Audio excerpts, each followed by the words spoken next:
Porque você vai ser, não somente você vai ser entrevistado, mas também você está sendo filmado, né, Simão?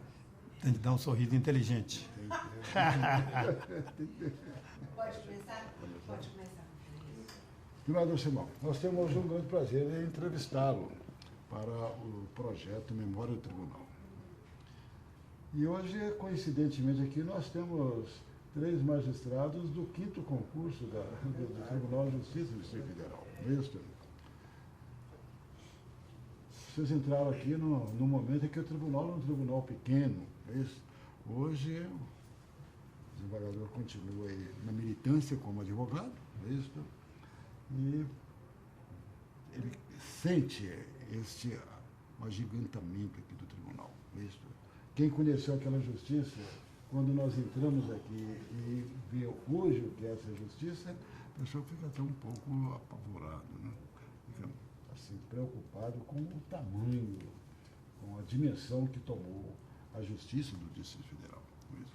Então, desembargador Simão, é um prazer muito grande, tá, estarmos aqui com essa ilustre figura, tá, e queremos que você deixe também as suas impressões, deixe um registro de sua passagem pela Justiça do Distrito Federal.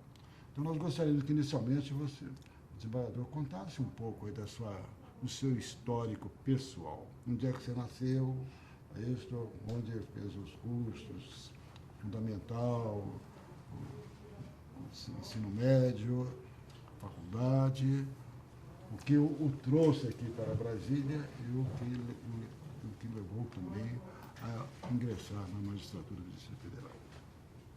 Bem, eu sou um homem, como vocês bem me conhecem, um homem extremamente simples.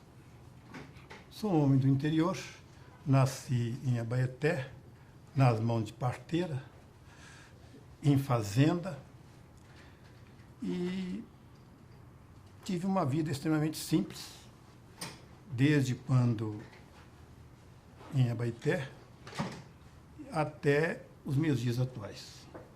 Sou um homem sem grandes voos, um homem comum, homem simples, comum, sem grandes virtudes e, às vezes, muitos defeitos. Mas fiz o curso primário na minha cidade natal, em Abaeté, e o ginasial eu fiz em Dores do Indaiá, já no seminário, porque eu frequentei seminário. Aliás, foi a oportunidade que a vida me deu para que eu pudesse estudar. Meu pai não tinha condições financeiras para me manter em colégio, porque naquela época não havia o curso secundário em Abaeté. Então, eu tive, então, de dizer, mentindo, que tinha vocação, para poder, então, usufruir do bom ensino do seminário, que foi em Dores do Indaiá. Posteriormente, já para fazer o curso colegial, os padres me mandaram para Manhumirim, que era uma segunda etapa do seminário, os mesmos padres sacramentinos de Nossa Senhora. E lá em Manhumirim eu fiz o colegial, de 56 até 59, quando deixei o seminário. E o episódio que me marcou para deixar o seminário foi um filme a que eu assisti em Abaeté, durante um período de férias, chamado Ana, me lembro bem. Era um filme que retratava um amor entre um médico de um hospital e a enfermeira de um hospital, que, por sinal, era uma madre, uma freira. E eu achei que tão bonito, e falei, não, realmente eu não tenho vocação. Eu, inicialmente, havia dito que tinha vocação para ser aceito no seminário, mas, posteriormente, agora, durante o período seminarístico, eu entendi que tinha vocação. Mas, com esse filme, eu realmente abandonei a minha vocação. Saí do seminário em 59, fui para Dores do Indaiá, onde meu pai, nessa época, morava. E lá, meu pai disse, olha, que bom, agora o Simão vai me ajudar a ordenhar o gado. Quer dizer, meu pai queria que eu ficasse em Dores para ajudá-lo na vida da fazenda, do sítio que ele tinha. A mamãe tinha uma visão bem superior do papai, falou, não, senhor, Simão vai continuar os estudos. E me lembro bem que mamãe, ela própria, se dirigiu a um açougueiro em Dores, pediu 2.000, não sei o dinheiro da época, acho que eram 2.000 contos. 2.000 contos, para fazer um terno para mim. E realmente, com esse dinheiro, ela fez um terno, sem saber como pagaria, porque ela era doméstica. Fez o terno para mim, eu fui para Belo Horizonte, para a casa de um parente. E lá fiquei durante 15 dias. Neste período, eu fiz um concurso para o Banco Nacional de Minas e logo após eu fui receber o resultado, perdi o concurso. Aí entrei naquele debacle. E agora? Tem que voltar para Dores. Mas eu ficava lá na casa do meu primo e ele tinha uma mocinha de uns 14 anos e parece-me que ele ficou enciumado, entendendo que eu estava interessado na moça. E jamais seria passado pela minha cabeça namorar a menina, a filha dele. E um dia chegou perto de mim, lá pelo 15º dia, chegou perto de mim e falou, olha, eu já procurei uma pensão para você ficar aqui em Belo Horizonte. Como? Porque eu não tinha dinheiro. Como eu me manter numa pensão? Mas eu saindo, me encontrei com um colega de seminário também, que havia saído anteriormente a mim, por sinal até de bom despacho, e esse colega, e eu já o conhecia do seminário, e estive novamente com ele, ele falou assim, irmão, não tem problema, você vem para cá, que eu vou mantê-lo aqui. Veja a grandeza desse homem, do gesto desse homem, Romeu Lopes Cansado. Então eu falei com o meu primo, não, pode deixar que eu já tenho como resolver a minha questão aqui. Já está resolvida a minha questão. Eu vou deixar a sua casa, porque já tenho um amigo com quem eu vou ficar. E ele disse, você fica no mesmo quarto que eu aqui na pensão, e eu vou mantê-lo aqui. E vou lhe passando umas aulas particulares, e você vai se mantendo. E se faltar dinheiro, eu posso mantê-lo. Mas, concomitantemente, o banco me chamou e disse o seguinte, olha, você fez uma ótima prova de matemática, português, método hamburguês, naquela época havia esse tal de método hamburguês, era um cálculo de juros. Você havia perdido em datilografia. Você havia perdido em datilografia. E nós precisamos de datilógrafo, por isso que nós não o chamamos. Mas agora nós fizemos uma revisão de sua prova e você vai ser admitido. Foi um milagre. Aí fui admitido no banco e aí fiquei independente. No primeiro recebimento que eu tive no banco, eu já mandei uma parte do dinheiro para a mamãe para ela pagar o empréstimo que era feito. E assim começou a minha vida profissional. Depois de Belo Horizonte, isso foi em 1959. Em 60, eu completei o curso colegial no Colégio Estadual de Belo Horizonte. E em 60, em 61, ingressei na Faculdade de Direito. Já me ajudou muito, porque havia refeição. Bandejão, lá da faculdade, só avisava, porque era um pagamento simbólico. Então, passei esses 5 anos também na faculdade e estudando no banco, e trabalhando no banco. Já em janeiro de 66, eu me formei em 65. Já em janeiro de 66, eu fui para o interior, porque naquela época a oportunidade que nós tínhamos era no interior. Fui para Morada Nova de Minas, uma comarca vizinha minha, e eu, após a formatura, eu fui à minha terra, e lá estive com um amigo meu, era advogado lá, irmão do Simão da Cunha, Luiz da Cunha Pereira. Ele me falou, olha, você não vai ficar aqui em Abaeté, não. Você vai para Morada Nova. Porque Morada Nova foi nomeado juiz agora, promotor foi nomeado, então, e não tem um advogado sequer em Morada Nova. Você vai se dar bem lá. E eu falei, não, eu estou para trabalhar. Fui para Morada Nova, lá comecei a lecionar e advogar.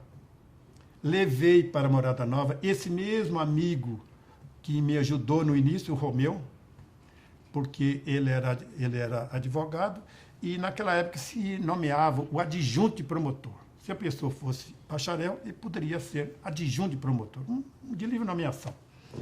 E ele ficou lá como promotor, lecionando também, Então, isso foi em 66. Em 67, eu fiz o concurso para promotor de justiça em Minas. E ele também fez, o Romeu, mas como ele se classificou anteriormente a mim, ele foi nomeado logo no início e eu fui nomeado para promotor de justiça em meados de 67, para a comarca chamada Divino, lá na Zona da Mata, perto de Carangola, aquela região. Fiquei lá um ano. Lá eu depois de um ano eu fui promovido para Minas Novas, já no nordeste de Minas, onde eu fiquei um ano também. Em 69, a Elza, nessa época eu já estava casado com a Elza, porque eu casei com a Elza em 67, dezembro. A Elza é de onde? A Elza é de Abaeté também. Ah, de Abaeté. É o melhor, para ser mais preciso, é de uma cidadezinha perto de Abaeté, Quartel-Geral. Nasci em Quartel-Geral, mas sempre viveu em Abaeté.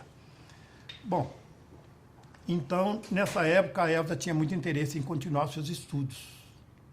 E, de certa forma, me solicitou que eu me removesse para uma cidade onde ela pudesse prosseguir os estudos. Então, eu fui removido para Aiuroca, uma cidade sul de Minas, que era outro centro, pertinho de Caxambu. E lá ela começou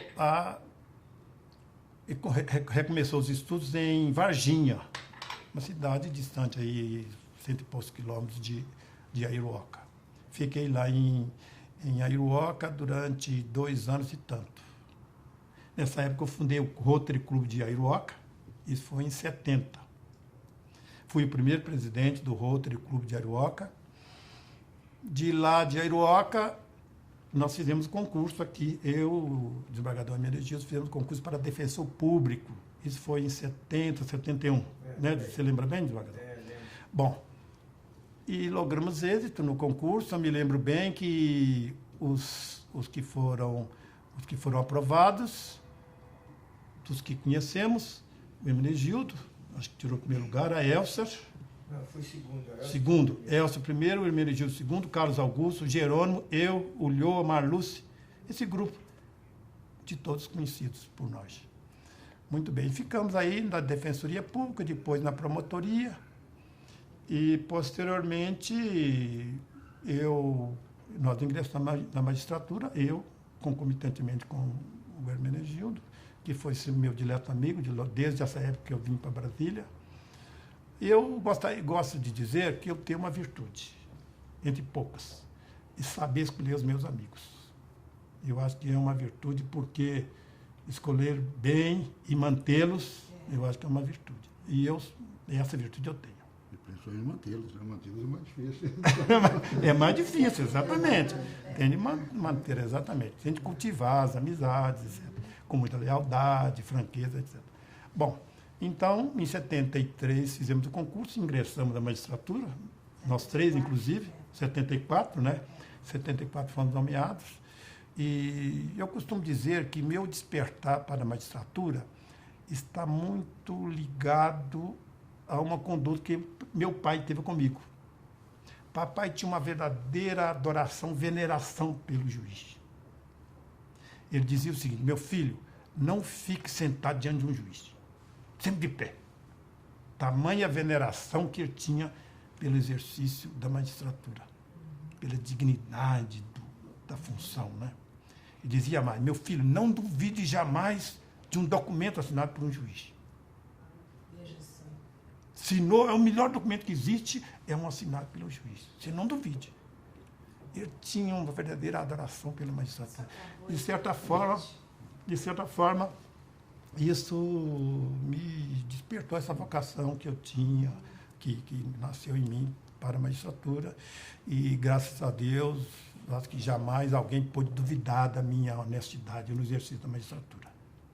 Sempre procurei ser fiel àquele princípio que meu pai me infundiu, de ser leal e de ser sério no exercício da magistratura. Muito bem. E no exercício da magistratura não tive grandes voos, como eu disse no início, uma vida simples. Mas espera aí. Agora a gente está... Isso aqui é um projeto memória. A gente quer conhecer com mais detalhes algumas colaborações que o colega teve condições de dar, seja como advogado, seja no Ministério Público, ou seja na magistratura, ou seja, casos assim que despertaram maior interesse, que despertaram a sua vontade de estudar com mais empenho, caso, que afinal despertaram também a própria sociedade para aquela questão, para aquela demanda. Certamente o colega poderá lembrar de alguns casos desses, que teve alguma repercussão, ou que não teve, mas que o colega considerou importante para o exercício da advocacia, do Ministério Público e da magistratura. Então é isso, é de que maneira que o colega, na sua trajetória na comunidade jurídica, pôde colaborar, porque o projeto Memória é a memória da Justiça de Brasília. Como é que se chega a isso? Se chega através da colaboração daqueles que participaram da Justiça nos primeiros tempos, digamos assim. Perfeito. Como membro do Ministério Público, eu me recordo agora que nos primórdios do Ministério Público, e ainda em Minas, na primeira comarca onde eu funcionei, eu me lembro de um episódio que me marcou muito. Eu era promotor de divino. E, naquela ocasião, para os noivos prepararem os papéis para o casamento, o processo administrativo, era um processo administrativo, passava pelo promotor. Então, eu era, naquela época, e até hoje, sou muito entusiasmado com o planejamento familiar. Eu achava que, meu Deus, se cada um planejar a sua família, tudo se resolve. O Estado desaparece. Se no microcosmo do seio familiar está resolvido, o Estado quase que desaparece. Então, eu imaginei que, ao me pronunciar como promotor nos autos do procedimento de habilitação, eu poderia lançar uma ideia aos noivos de planejamento familiar. Então, comecei a atuar. Falei, gente, a grande ideia é essa. Cada comarca tem um promotor. Nessa oportunidade, ele poderia orientar os noivos para fins de planejamento familiar. Naquela época, já começava a se falar nesses anticoncepcionais, o DIU, camisinha, etc. Então, eu comecei a fazer isso. Na época, me chegavam os autos e eu chamava os noivos, o moço e o noivo e a noiva, e conversava com eles a respeito do planejamento familiar. Tenham filhos quando vocês estiverem preparados, existe anticoncepcional, etc. Conversava com eles. Muitos até já tinham ideias a respeito. Falei, gente, grande achado está aí. Se cada promotor fizer isto na sua comarca, a família está organizada, está planejada. E eu vou ter 2 filhos, vou ter 3, de acordo com as minhas possibilidades. Bom, fizemos isso durante um longo período. Evidentemente, fiquei lá 1 ano, uns 6 meses. Mas começou-se a comentar na cidade que eu estava querendo era ver a noiva, etc. Sempre existe isso, né? Então, eu, de certa forma, e aí também me mudei, mas eu chamava os dois, o noivo e a noiva. Não tinha essa possibilidade. Longe de mim, qualquer ideia, a respeito. A ideia era pôr na cabeça deles a necessidade do planejamento. De pensar sobre isso, de planejar a família. Perfeito. Realmente é um tema importante. Sim. Porque o Estado não deve fazer controle, mas colocar na cabeça das pessoas que é necessário fazer isso. Despertar para isso. Eu queria despertar o pensamento de cada um deles para o planejamento familiar. Zimbabwe Simão, eu fico assim entusiasmado com essa ideia de saber que o desembargador pensou nisso há quanto tempo atrás e numa cidade do interior de Minas Gerais. 1969, 68. O desembargador teve uma certa receptividade lá no divino.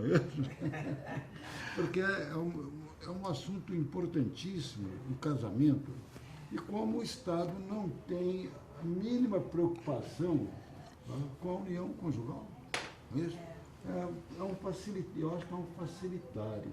A pessoa quer casar, é só facilidade. E depois são lançadas muitas vezes sem nenhum preparo. Exatamente. Nessa época, a taxa de natalidade do Brasil era muito alta, eu acho que era de 3%. O Brasil, a população do Brasil explodia, porque a imensa maioria das pessoas não tinha noção nenhuma de planejamento familiar e a prova era sempre numerosa. Consequência disso, faltava hospital, faltava escola, faltava tudo. É verdade. Em virtude desse trabalho que eu fazia em Divino, eu fui convidado por uma ONG chamada Benfam. Conhece a Benfam? É Bem-Estar Familiar do Brasil. É uma ONG americana, né, Rios? Você não deve gostar muito dessas ONGs americanas, mas me convidou para fazer um curso de planejamento familiar no Rio. Em Laranjeira. E eu fiquei um mês lá, o procurador-geral me autorizou, e eu fiquei um mês fazendo esse curso de planejamento familiar, hein, lá no Rio de Janeiro. Então, essa foi uma ideia que eu tive quando em Minas. Já na magistratura, eu me lembro também de ter importado aquela ideia sobre aquele tema, a respeito do qual nós conversávamos. E eu estando em Minas, e já como desembargador,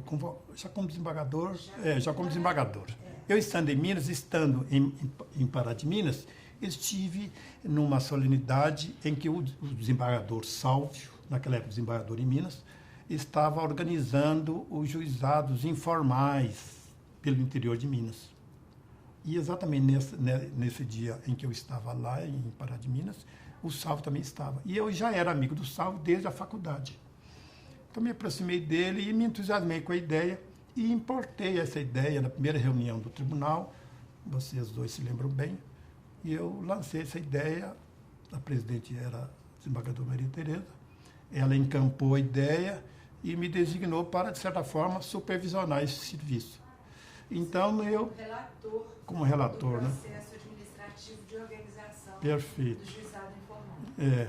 E então eu pensei no desembargador, no juiz Hilário, doutor Hilário, que era da vara de família, quinta vara de família, para lançar as primeiras elucubrações, os primeiros pensamentos a respeito da implantação do sistema. E ele, impossibilitado, não aceitou, e nós então convidamos a hoje ministra Nancy, que se ateve muito bem à frente desse serviço e se entusiasmou com a ideia.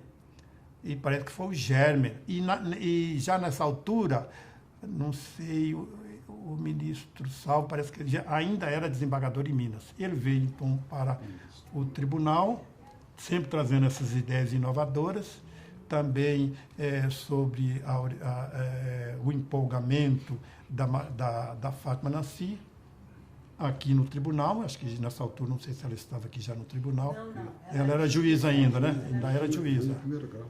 Era juíza da terceira vara Cível, perfeito.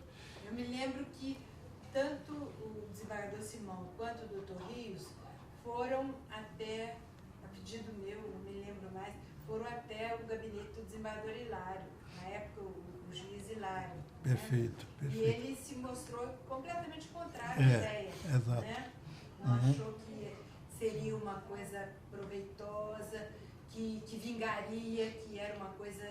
A desembargadora Maria Tereza está querendo reconstituir a verdade dos fatos, não é isso? Não, mas então, o que aconteceu.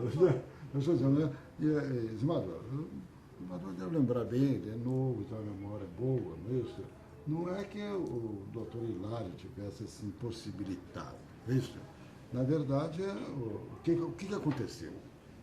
Você deve lembrar perfeitamente como se deu, compreende, essa conversa lá com o doutor Hilário. Não? Não, sinceramente, não me lembro. Isso. Qual é? Eu só gosto da memória, compreende? Então, porque eu acompanhei o gabinete Hilário, mesmo porque a desembargadora... Você era diretor-geral. Diretor-geral. E a desembargadora havia nomeado o José Hilário como coordenador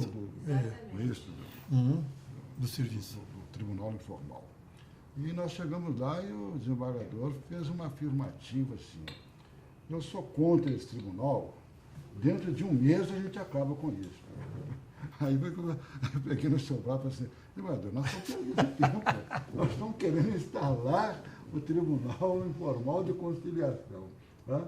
E o doutor Zé Hilário é contra, o que nós estamos fazendo aqui?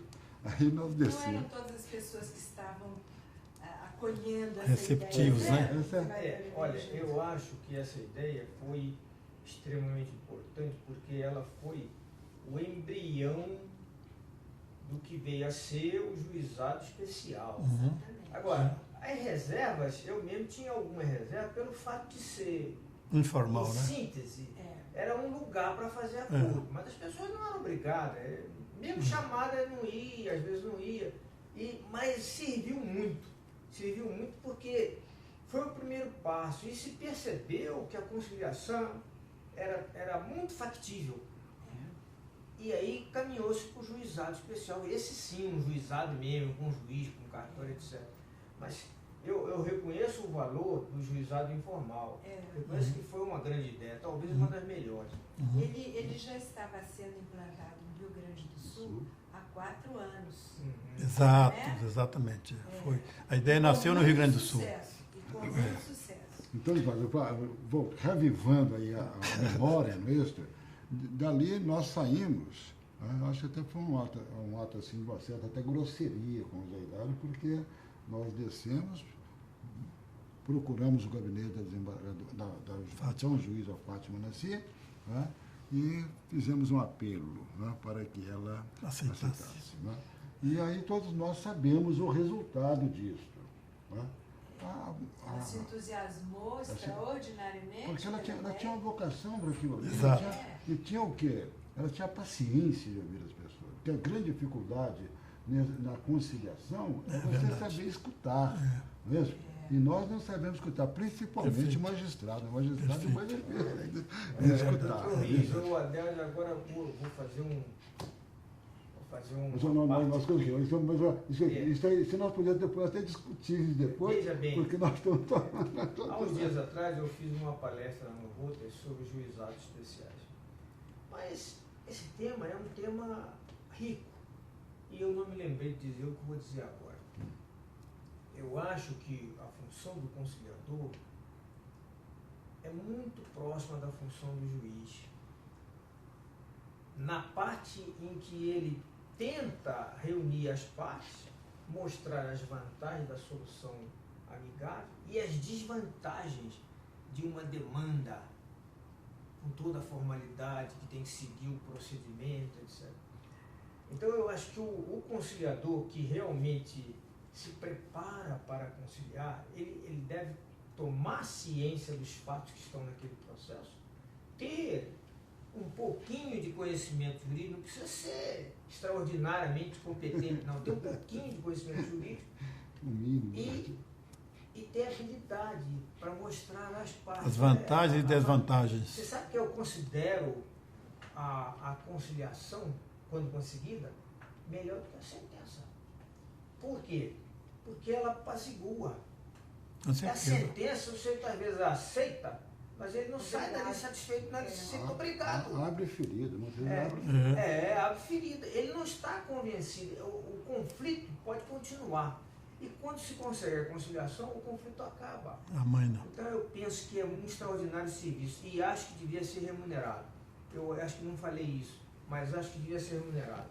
No Rio Grande do Sul, hoje, eles fazem o seguinte, em síntese, eles pagam R$20 ao conciliador por conciliação que ele consegue. Se ele tentar e não conseguir nada, não recebe nada. Se tentar e conseguir, recebe R$20 por cada processo. Aliás, né, naquele trabalho que eu fiz, sob ordem da desembargadora Maria Tereza, eu fiz questão de frisar esse ponto do apaziguamento dos espíritos, etc. Isso está escrito, exato. O discurso do desembargador Simão vai ser colocado no site. Muito obrigado. Né? Muito discurso obrigado. belíssimo quando da inauguração do juizado informal. Eu me lembro que compareceu também um ministro do Supremo, Nery, o ministro Nery da Silveira compareceu à inauguração, foi uma solenidade realmente bonita.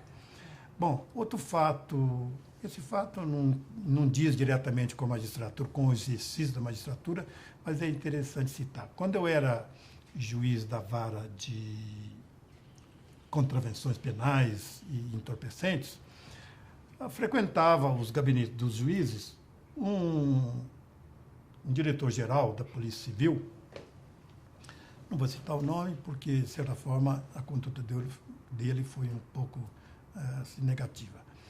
E ele era muito amigo de quase todos os juízes, diretor-geral da polícia, e certa feita eu falei com ele, fulano de tal, você conhece os bicheiros todos de Brasília, conhece onde está a contabilidade dos bicheiros, onde moram os bicheiros, os pontos do bicheiro. Vai lá e prende esse pessoal no ponto onde eles estão, os chefes, acaba com o jogo do bicho em Brasília. Ele virou para mim e disse, que isso, Simão? A polícia vai fazer o quê se nós prendemos os bicheiros? Não tem serviço para os policiais. Mas é interessante. Mas que época interessante, né? Agora imagina. Isso você faz uma projeção, né? Agora imagina. Eu fiquei numa decepção, viu? Que decepção. Exato. Algum Bom, julgamento ou alguma causa importante, desembargador Simão, tanto como defensor, promotor e como juiz e desembargador? bom, como juiz, eu examinei o caso da Márcia Kubitschek, né? A Márcia Kubitschek, como juiz eleitoral, em 86, né? 86, ela havia se candidatado e a candidatura foi questionada pelo Dr. Pedro Calmon, e ela morava na América, acho que em Boston, e inventou um domicílio aqui na 203. Então, eu aceitei a impugnação. Eu me lembro disso, eu era presidente do eleitoral. Exatamente. Eu era juiz da primeira zona. E a sua tese foi vencedora? Foi vencedor no Tribunal Regional. Você foi eleitoral, acho que eu fui relator. Eu lembro bem. Não, o tribunal manteve minha decisão. Manteve, mas depois vieram as eleições, ela foi eleita, superior. O Tribunal Superior Mudou. reformou. Mudou, reformou. Reformou pelo fato de ela estar sido eleita já. Houve mais ou menos uma coisa nesse sentido. Então, mas o tribunal manteve a minha decisão, o Tribunal Regional. Mas aí a justiça se fez no segundo grau, no Tribunal Regional. Sim, sim. Isso. Mas isso mas não foi uma coisa Não, extremamente simples. Mas de qualquer forma foi muito rumoroso. Foi muito rumoroso. Aquela nossa sala ali em cima do eleitoral realmente não cabia de tanta gente. Perfeito. Não é? Perfeito. Mas eu acho que fazia parte do quórum na época Ana Maria Pimentel. Exatamente, como juíza federal, como juíza, exatamente. O Dr. Campos Amaral. Exato. E eu assisti ao julgamento. O desembargador Coelho, eu acho que era o vice-presidente. A senhora era presidente do tribunal. Eu era presidente e o desembargador Coelho era o vice-presidente. Perfeito, é isso mesmo. Mas, quer dizer, foi um processo extremamente fácil de ser julgado, porque estava desprovado. Não foi um processo difícil. Mas ele foi rumoroso. A repercussão. Envolvia A filha do Juscelino. Fundador da cidade. Fundador da cidade. E, de certa forma, o governador, que era o José Aparecido, que a havia convidado para se candidatar a deputada pelo DF. Depois que passou o resultado, depois que passou o julgamento e tudo, que houve a proclamação dos eleitos, nós improvisamos uma pequena festa lá no eleitoral, mas assim, de biscoito, café, água, porque o eleitoral não tinha absolutamente verba nenhuma, né? Então, convidamos todos aqueles que estavam presentes ali na sessão, os diplomandos, né, as suas famílias e tudo, passamos ali para o gabinete da presidência, que era uma área maior, né? E a dona Sara Kubitschek estava presente na diplomação da Márcia Kubitschek. Então, conversando daqui e dali, e ela chegou perto de mim e falou assim, pois é, presidente, eu acho que saiu tudo bem, mas nós sofremos muito com esse processo da Márcia. Eu acho que Brasília devia oferecer um mandato para a Márcia. Não é? A legitimidade dela. Essa não é a regra do jogo. Mas ela, quer dizer, era a maneira de ela pensar. Quer dizer, meu marido fundou essa cidade, não é nada mais justo que a filha dele, que por sinal era uma mulher inteligentíssima. Perfeito. Falava É, muito bem articulada, perfeito. uma figura linda da Márcia Cuxinha. É verdade, né? é verdade. E a dona Sara virou, eu achei tão engraçadinho da parte dela. Pois é, eu achava que Brasília tinha que oferecer um mandato para Márcia. Somente disputar essa. Não é? Mas Brasília tinha gratidão pelo Juscelino e por ela também, por ser filha, mas a regra do jogo não era essa. Tinha que ter domicílio na cidade. Mas, eu acho muito importante acentuar esses fatos, porque são aspectos que mostram que a justiça não está aqui para fazer favor. Justiça independente. Então, eu acho que o momento é muito importante para se afirmar isto. Tá? A desembargadora sabe perfeitamente das minhas reservas, a tudo quanto é justiça especial. Por quê? Por que no TSE foi reformada essa sentença? Eu acho que seria um paradigma que devia ser mostrado para todo o país, não é isso? Que é a filha de um ex-presidente da República. Negaram o registro aqui. Não teve esse registro deferido aqui pelo Tribunal Regional Eleitoral. E no eleitoral também, não sei se o senhor desembargador Simão participou também do julgamento do Homem do Chapéu? Eu participei. Não, eu não. Quem que Não, o Homem do Chapéu é aquele... a candidatura do... Ele era de Minas? Também me fugiu o nome. Múcio de Itaíde. Se envolveu em muitas falcatruas no Rio também, largou lá os prédios inacabados. E o Tribunal Regional pequenino, Tribunal Regional do Distrito Federal, caçou a candidatura dele. A mesma conduta que ele teve em Belo Horizonte, ele teve no Rio e teve aqui. E estava tendo aqui. Ele começava uma incorporação, abandonava o prédio, lesava todos. Não considerou como fatos notórios. Me lembro Exatamente, bem. a distribuição de leite ou qualquer coisa. Não foi fatos notórios, né?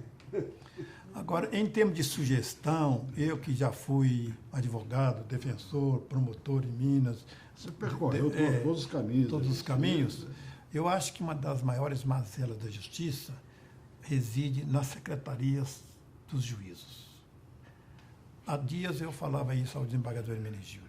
Eu acho que se nós dermos mais atenção às secretarias, eu acho que vai haver uma agilização maior da entrega da prestação jurisdicional. Mas, desembargador Simão, o senhor se lembra que quando nós éramos juízes, nós tínhamos, assim, 3, 4 funcionários na secretaria, não é? E um deles tinha que funcionar como secretário nas audiências, né? O doutor Oswaldo, o desembargador Oswaldo, contou aqui para nós que a vara onde ele estava, que era a terceira vara criminal, tinha 2 funcionários, ou 3, e eu, como corregedora, tive que tirar 1 ou 2, e ele virou para mim e falou assim, mas não é possível, eu não posso funcionar dessa forma. Eu falei assim, doutor Oswaldo, nós temos que colocar pelo menos 1 ou 2 em outra vara que não tem nenhum funcionário. Mas a minha vara vai parar. Eu falei assim, e ele ainda contou que eu disse, ele falou assim, quem resolve isso sou eu, sou corregedora. Mas olha, funcionava. O meu pensamento, naquela época, nós tínhamos um número de processos incomparavelmente menor. É verdade. Né? Então, menos funcionário, mas muito menos processo.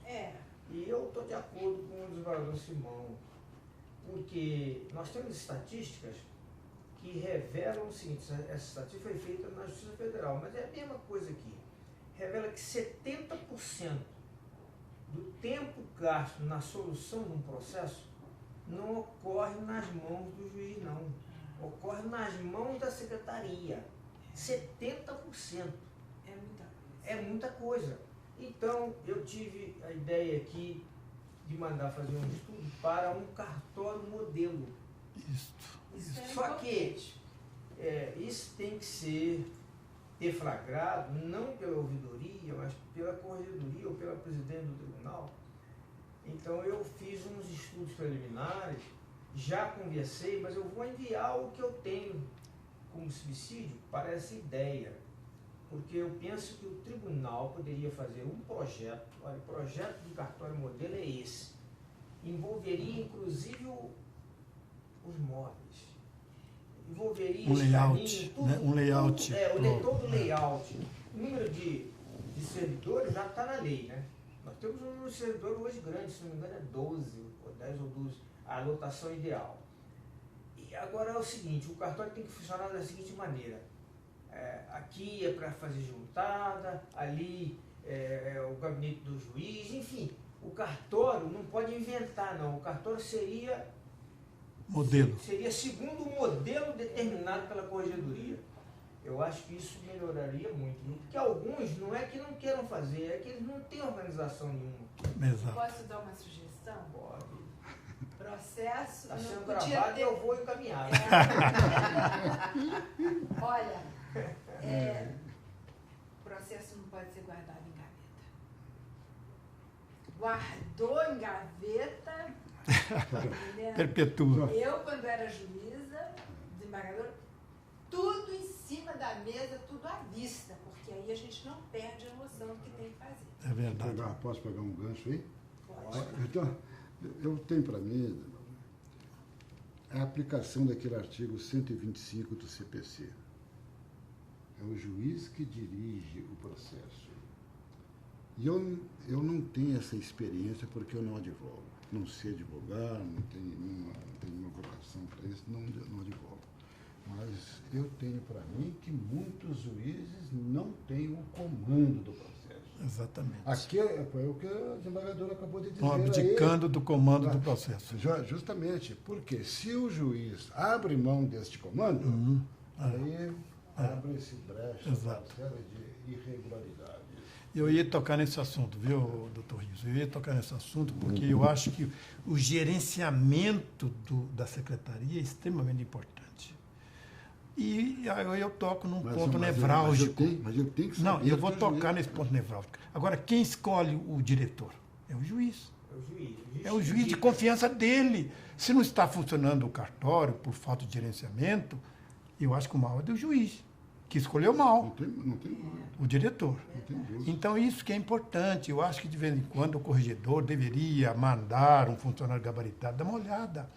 Nós ficamos aí no balcão, às vezes, 15 minutos para sermos atendidos. O advogado fica, às vezes, 15 minutos para ser Mas há atendido. cartórios que funcionam bem. Eu posso dar um exemplo de um que funciona muito bem, o da Sexta Vara Pois Civil. é, então, um funciona bem e o outro funciona Então. mal. Por quê? É problema de gestão. Gestão, exatamente gestão. Mas Então, aí vocês vão me desculpar, eu vou colocar uma questão de fundo, compreende? Nós temos que ter uma administração profissional. Eu não posso admitir tanto cargo em confiança, compreende? Por que não temos um diretor de secretaria, compreende?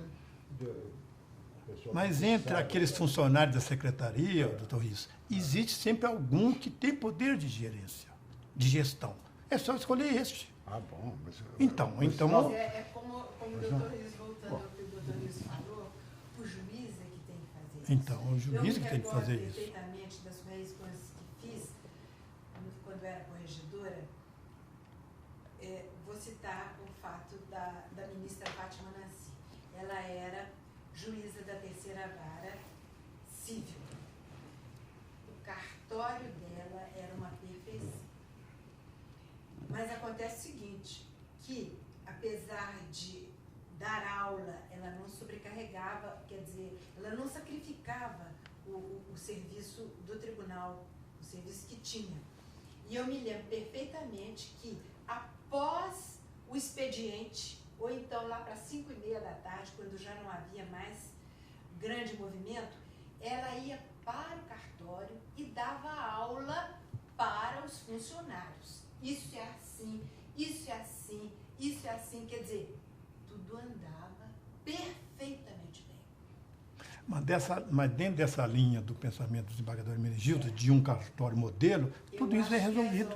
Tudo isso está E resolvido. esses funcionários também poderiam fazer curso. Hoje nós temos um Instituto Luiz Vicente Sernichiaro, que pode aprimorar os funcionários. Agora, o esqueleto, o modelo seria imposto, seria determinado. Olha, É como você- uma linha de montagem. É, né? porque não funciona mal porque está desorganizado. Desorganizado. Não é? E funcionaria. Agora, se você tem um modelo, se você tem o funcionário treinado, por que não funcionaria bem? Aí já temos que caminhar para outro lado, temos que investigar quem é que não está trabalhando. Né? Se nós chegarmos hoje a determinadas secretarias hoje e perguntar por um funcionário que está ausente, o diretor não vai saber onde ele está. Mas não sei, saiu aí. Mas como saiu aí? Ah, está no médico, tá no dentista, está engraxando o sapato. Não é possível a secretaria ficar sem comando assim. Então, isso eu acho que o tribunal deveria olhar nas secretarias. Pois é, eu até gostaria que um advogado provocasse isso. Nós estamos falando. Diretamente. É só encaminhar para a ouvidoria que eu vou atrás. A ouvidoria não pode ignorar o que foi dito. Não, eu não estou ignorando não, mas a gente tem Você quer que reduza aqui? canais adequados, não tem que vir atrás Desembargador, dos canais. é difícil ao advogado fazer isto, porque pode ficar marcado. Então, o ideal seria de ofício, realmente. Isso tem que ser de O ofício. funcionário, um categoria, vai lá e olha. Vai passando a secretaria e olhando como é que funciona aquilo. Uns 2 ou 3 funcionários gabaritados detectam tudo. Desembargador Menegiu, depois são fatos públicos e notórios. E as pessoas são bem conhecidas. Então, são. Então, e tem que ser de ofício, desembargador. Entende? Porque a pessoa tem medo. Tem medo, temos Porque medo. fica marcado. Fica, o poder fica. do juiz é muito grande. É verdade. É verdade. Poucos têm consciência de que justiça é um serviço público. E eu digo mais, nas satélites a coisa é pior ainda do que aqui. Está muito Porque aqui distante, é mais mais distante. distante. Mais distante. Todo o problema todo é de administração. De administração. Isso. Essa era uma das providências que poderia melhorar a eficiência Isso. do Eu Poder acho que é uma Judiciário. ótima ideia, desembargador. Poderia Deve ser melhorar implementado. e reduzir um pouco essa chamada demora do Poder Judiciário. Poderia ser reduzida, né? Resgatar um pouco mas isso precisa de um trabalho.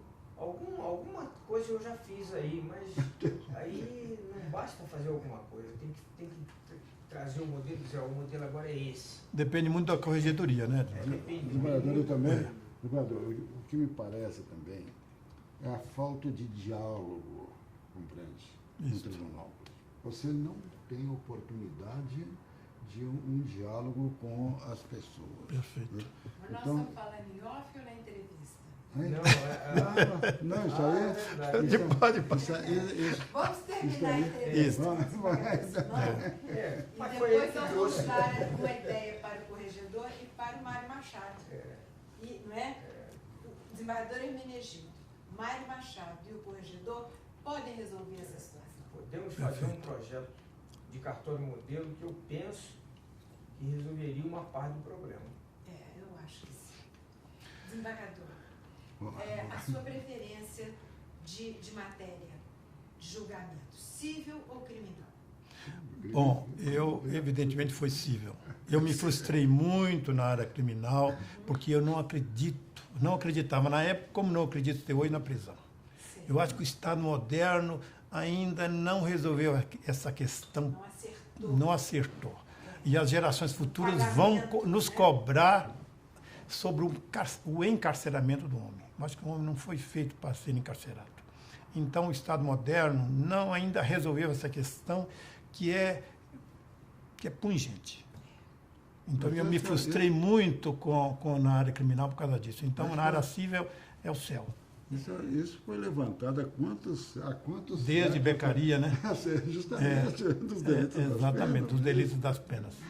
E nós continuamos com essa mesma Mas dificuldade de toda vez que resolução. ocorre um delito que desperta assim a indignação popular, a proposta é de que as penas sejam aumentadas, o número de prisão seja Exato. aumentado.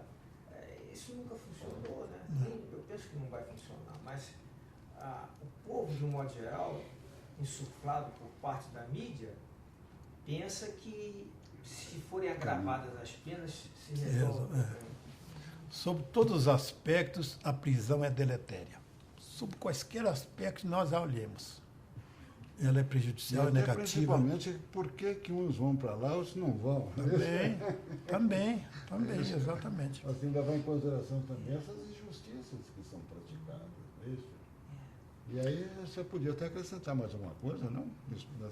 Nessa Por favor, me ajude aí. Complemente isso. Agora, Simão, conte alguma coisa agora da sua atividade como advogado, que já tem algum tempo, né? Olha, é mais difícil ser advogado? Não, a advocacia é simples. Eu acho que a advocacia depende muito da meditação. Quanto mais você pensa, mais reflete, mais solução você consegue encontrar. Então, num primeiro impacto, você às vezes não vê solução, mas quando você começa a pensar, refletir, principalmente meditar a respeito do fato, seja civil, seja até criminal, você acaba encontrando uma razão para a sua defesa. E você tem que se empolgar com ela, porque do contrário você não consegue fazer uma boa defesa. Então, o homem moderno, hoje, falta-lhe a meditação, que eu aprendi a fazer no seminário. O seminário nos incutia a ideia de meditar e de fazer proposições. Por exemplo, o que eu vou fazer hoje, de manhã? Ontem eu errei, hoje não vou errar. Então, se você estiver sempre pensando isso, você está sempre evoluindo. Esse ano, o que eu fiz de errado que não deu certo? Em 2010 eu não vou consertar isso. Então, isso é fruto da meditação, da reflexão. Eu acho que o homem moderno precisa de meditar mais. Às vezes nós perdemos uma causa. Aí vem aquele pensamento negativo, mas você começa a refletir. É um ensinamento. O que eu errei nessa causa? Onde estaria a verdade? Né? São meditações que nos vêm a ideia no exercício da advocacia. Porque sempre tem alguma possibilidade de êxito em qualquer causa. Sempre tem um... Eu penso que tem realmente... Né? O advogado tem que ser criativo. Tem que ser criativo. O promotor, ele recebe os autos do inquérito. Né? Ali tem prova documental, tem prova testemunial, tem o inquérito do indiciado. Ele tem material. Então ele oferece denúncia, o juiz recebe, ele vai para a audiência, ele tem muito material. Agora, o advogado, ele tem que muitas vezes ser criativo, porque para ele as coisas não são oferecidas, as opções, ele que tem que escolher e trabalhar na criação das opções. Ele tem de ensejar o juiz uma saída para aquela causa. Ele tem de fornecer uma oportunidade de absolvição na área criminal ou improcedência ou procedência na área civil. Advogados que são criativos demais.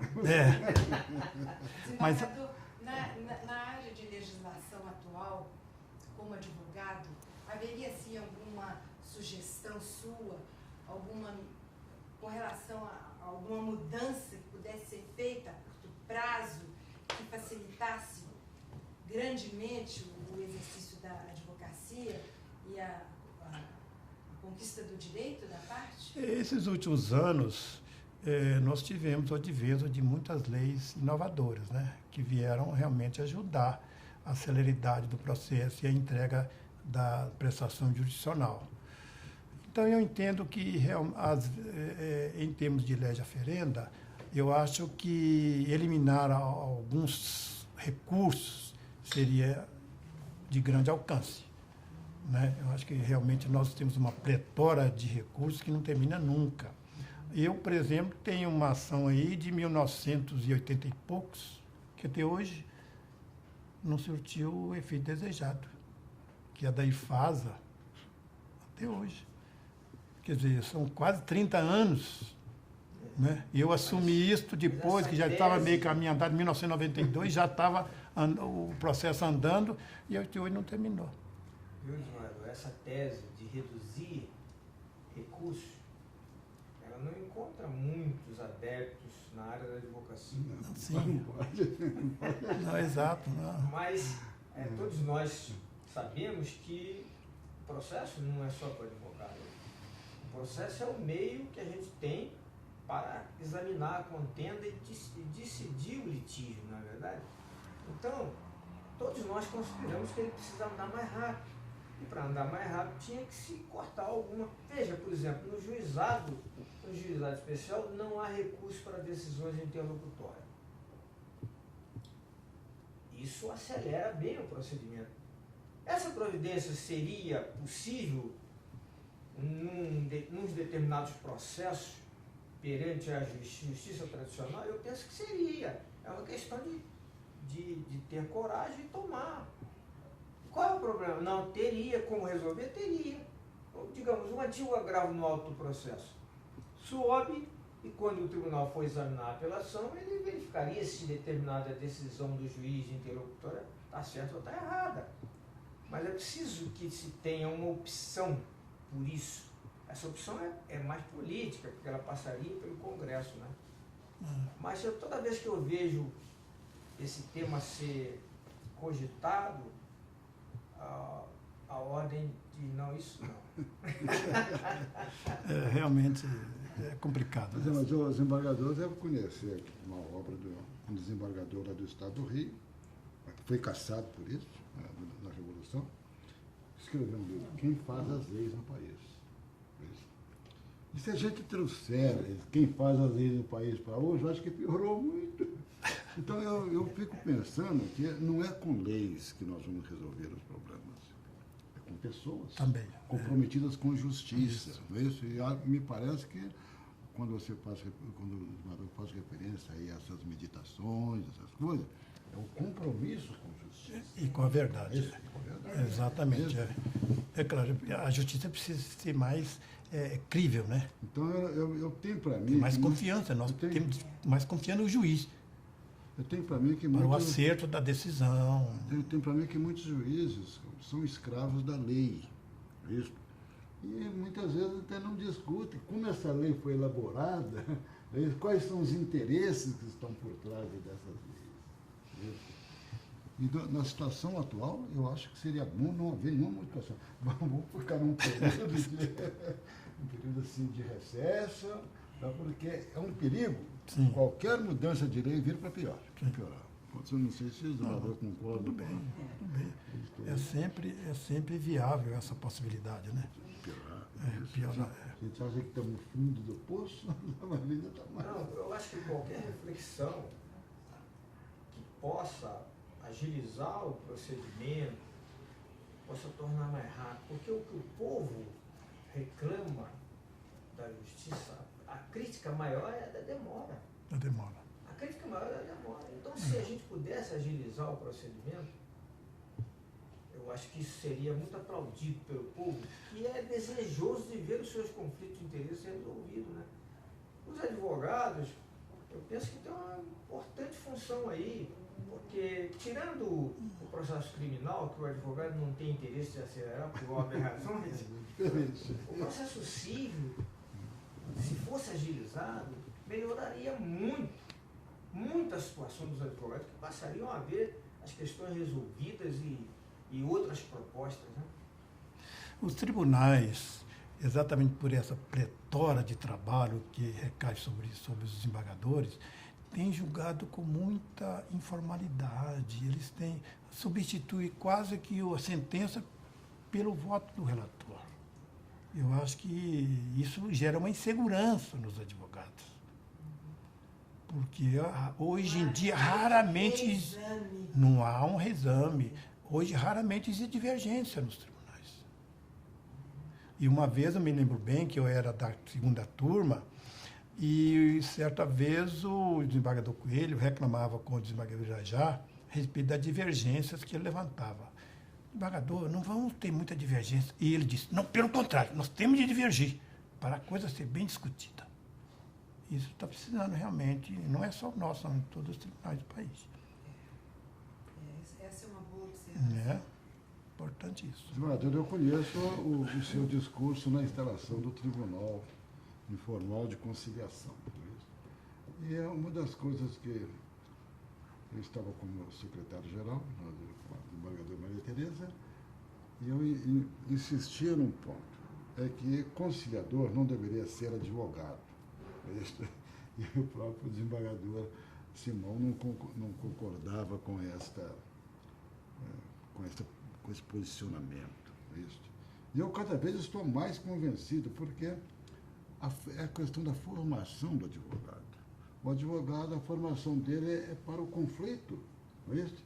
Não é para a conciliação. E hoje eu avancei um pouco mais, porque eu não estou satisfeito com a conciliação dos interesses materiais e pessoais, mas até com a reconciliação das pessoas.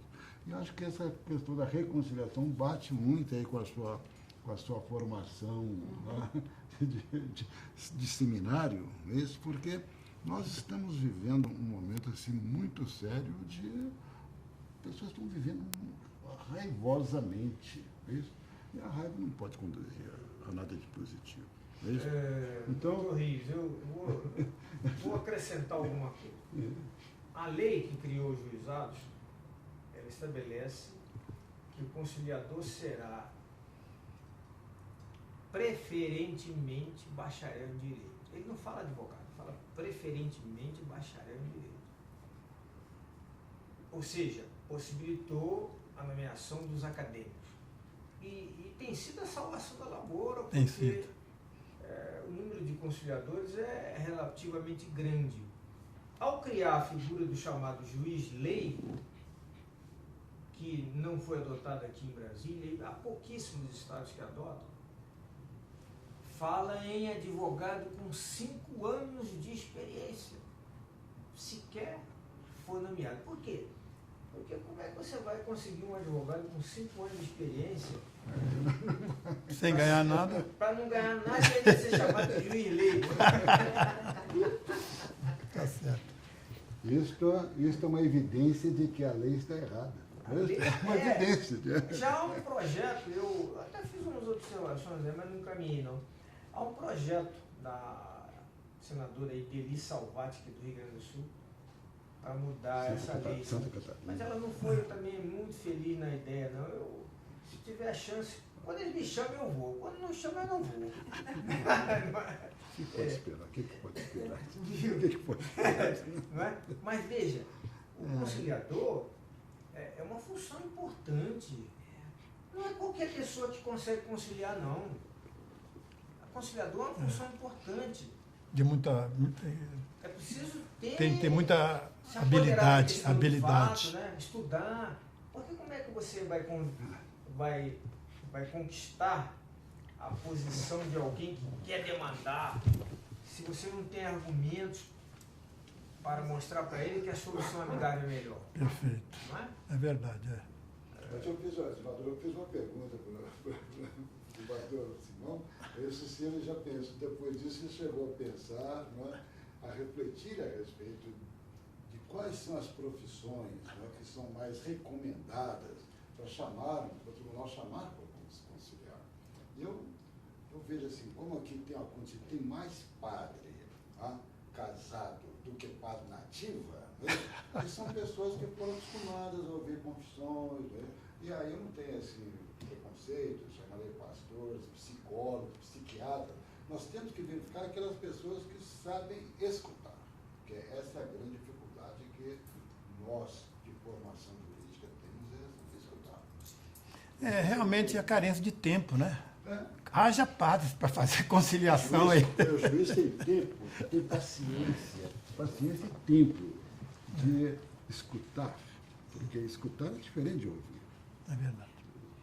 Sim, desembargador, suas últimas palavras, então? Eu gostaria de agradecer a oportunidade que eu tive de me manifestar, trazendo pouquíssimas recomendações e experiências ao tribunal. E agradecer a todos aqueles que, durante a minha vida profissional, me ajudaram, desde meu pai, que me infundiu a ideia da honestidade no exercício da função, e todos os amigos, diletos, e advogados, servidores, e mesmo até as partes que me ajudaram nessa caminhada. Só isso. Bem, Muito bonita entrevista, desembargador. Muito obrigado. Parabéns, senhor. já está desligado?